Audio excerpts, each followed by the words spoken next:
సదాశివసమారంభాం వ్యాసశంకరమధ్యమాం అస్మదాచార్యపర్యంతాం వందే గురుపరంపరాం. జ్యోతిషశాస్త్రాన్ని భావితరాల వారికి ప్రసాదించిన ఋషుల యొక్క పాదపద్మాలకి నమస్కారం చేసుకుంటూ, అలాగే నాకు ఈ జ్యోతిష విద్యను నేర్పిన గురువర్యులు జ్యోతిష బ్రహ్మ కీర్తిశేషులు శ్రీ ఈరంకి సూర్యనారాయణమూర్తి గారు, శ్రీ దైవజ్ఞ గారి యొక్క పాదపద్మాలకి నమస్కారం చేసుకుంటూ, ఓం శ్రీ మహాగణాధిపతి నమః, శ్రీ గురుభ్యో నమః, హరి ఓం. వీక్షకులందరికీ నమస్కారం.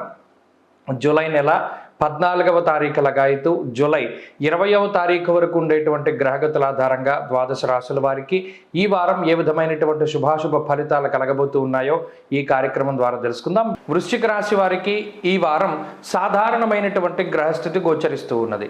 అయితే గత వారంతో పోల్చుకుంటే అనుకూలించేటువంటి కుజగ్రహం ఇప్పుడు సప్తమ స్థానంలోకి రావడం, అలాగే అష్టమ రవి యొక్క దోషము అనేటువంటిది ఈ వారం తొలగిపోవడం, అటు ఒక మంచి జరిగింది, అలాగే ఒక తటస్థమైనటువంటి స్థితి ఉన్నది. ఇప్పటి వరకు యోగించే గ్రహం యోగించకుండా ఉన్నది, అలానే ప్రతికూలంగా లేదు.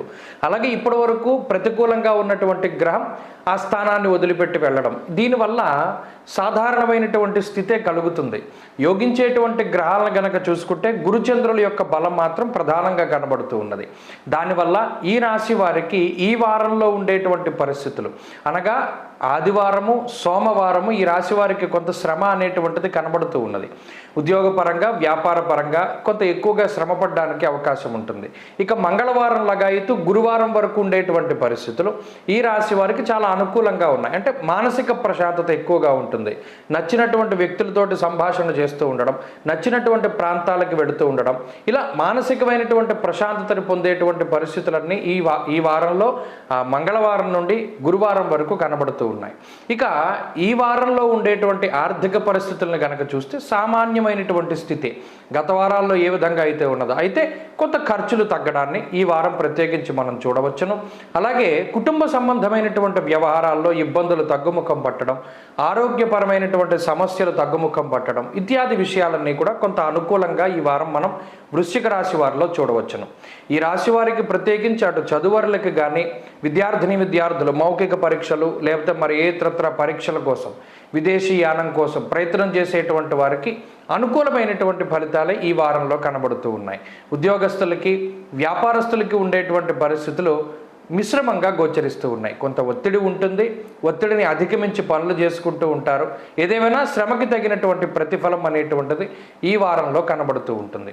ఇక స్త్రీలకు ప్రత్యేకించి ఉన్నటువంటి గ్రహస్థితిని కనుక గమనిస్తే స్త్రీలలో ఆత్మవిశ్వాసం అనేటువంటిది పెరుగుతుంది. ఉద్యోగము వ్యాపారము లాంటి వాటి కోసం ప్రయత్నం చేసేటువంటి స్త్రీలకి ఈ వారం సానుకూలంగా ఉంటుంది. గృహిణులు ఎవరైతే ఉన్నారో వారికి ఇంట్లో ఉండేటువంటి సమస్యలు తగ్గడం, ప్రత్యేకించి అటు భర్త తరఫు బంధువుల నుండి వచ్చేటువంటి సమస్యలు ఇవన్నీ కూడా తగ్గుముఖం పట్టడాన్ని చూడవచ్చును. అయితే సంతానానికి సంబంధించి కించిత్ చిన్నపాటి సమస్యలు కనబడుతూ ఉన్నాయి. వాటి పరంగా కొంత జాగ్రత్తలు తీసుకోవాలి. వృశ్చిక రాశి వారు ఈ వారం మరింత అనుకూలమైనటువంటి ఫలితాలని సాధించడానికై దక్షిణామూర్తి యొక్క ఆరాధన చేస్తూ ఉండడం చెప్పదగినటువంటి సూచన. ఈ వారంలో కలిసొచ్చేటువంటి రోజు గురువారంగా చెప్పవచ్చును. అదృష్ట సంఖ్య 2, అదృష్ట వర్ణము లేత పసుపు రంగు. తదుపరి ధనురాశి.